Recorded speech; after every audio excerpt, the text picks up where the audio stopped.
جن کی وجہ سے سب کو مرتبے ملے. صحابہ عزت والے ہیں تو کس کی نسبت سے؟ محمد رسول اللہ صلی اللہ علیہ وسلم کی نسبت سے. اہل بیت کو بڑی عزتیں ملی ہیں کس کی نسبت سے؟ محمد رسول اللہ صلی اللہ علیہ وسلم کی نسبت سے.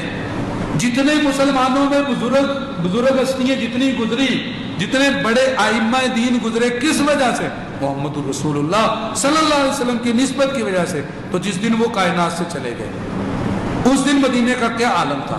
کیا اہل بیت اور اصحاب رسول میں سے کسی نے بھی اپنے بال نوچے، اپنا گرے بان چاک کیا، ننگے پاؤں مدینے کے چکر لگائے، مخصوص لباس کے اندر مخصوص الفاظ پڑھے؟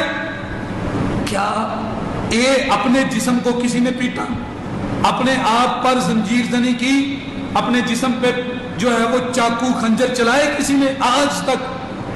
جب انہوں نے نہیں کیا تو ہم نے کیوں کیا؟ سوال یہ ہے میرے بھائیوں، آج محرم کیسا ہے، ان کے زمانے میں کیسا تھا؟